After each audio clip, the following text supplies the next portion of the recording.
ஒரு முக்கியமான கவலைக்கிடமான ஒரு சம்பவம் இடம்பெற்றிருக்கிறது. கடந்த 25ஆம் தேதி படல்கும்புர பகுதியில் இருக்கக்கூடிய ஒரு பாடசாலையில் இருந்து மாணவர்கள், ஆசிரியர்கள், அதிபர் என பலரும் ஒரு கல்வி சுற்றுலாவிற்கு சென்றிருக்கிறார்கள் கிரிந்த கடற்கரைக்கு. கிரிந்த கடற்கரையில் ஒரு மாணவி கடலில் மூழ்கக்கூடிய ஒரு சந்தர்ப்பம் உருவாகிறது. இந்த நிலையில் பாடசாலை ஆசிரியர் ஒருவர் அந்த மாணவியை காப்பாற்றுவதற்காக அங்கு செல்கின்றார். இந்த நிலையில் இருவரும் மூழ்குகிறார்கள்.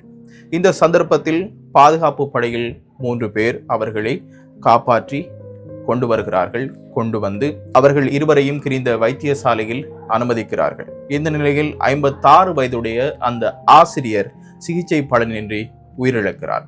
அந்த மாணவி காப்பாற்றப்படுகிறார். இந்த சம்பவம் இலங்கை பூராகவும் ஒரு பேசு பொருளாக மாறியிருந்தது. அது மட்டுமல்ல, அந்த ஆசிரியருடைய அந்த துணிச்சலான செயலும் பாராட்டுக்குரிய ஒரு விடயமாக பார்க்கப்பட்டது. ஆனாலும் இங்கு நாம் பேச வேண்டிய ஒரு முக்கியமான விடயம், ஒரு கல்வி சுற்றுலா செல்கின்ற போது இப்படியான விடயங்களை நாம் கடைபிடிக்க வேண்டும் என்கின்ற ஒரு புரிதல் எல்லோர் மத்தியிலும் இருக்க வேண்டும். ஆசிரியர்கள் மாணவர்களோடு செல்கின்ற போது ஒரு ஆசிரியர் 5 அல்லது 10 மாணவர்களை கொண்ட ஒவ்வொரு குழுவுக்கும் பொறுப்பாக இருந்து அவர்களை கவனித்துக் கொள்ள வேண்டும். ஒவ்வொரு ஆசிரியர்களும் அந்த 10 மாணவருக்கும் 5 மாணவர்களுக்கும் பொறுப்பானவர்களாக இருக்க வேண்டும்.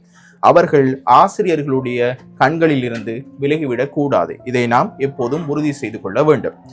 அங்கு ஓர் ஆபத்தான இடம் என்று உங்களுக்கு சந்தேகம் எழுகிறது என்று சொன்னால், அங்கு இருக்கக்கூடிய மக்கள், அங்கு இருக்கக்கூடிய அதிகாரிகளிடத்தில் நாம் ஒரு சில விடயங்களை கேட்டு தெரிந்து கொண்டு அதன் பிரகாரம் நான் நடந்து கொள்ள வேண்டும். அது மட்டுமல்ல, ஆபத்தான இடங்களில் அங்கே சமிஞைகள் இடப்பட்டிருக்கும். அந்த சமிஞைகளை பின்பற்றி நம்முடைய செயற்பாடுகளை நாம் அமைத்துக் கொள்ள வேண்டும்.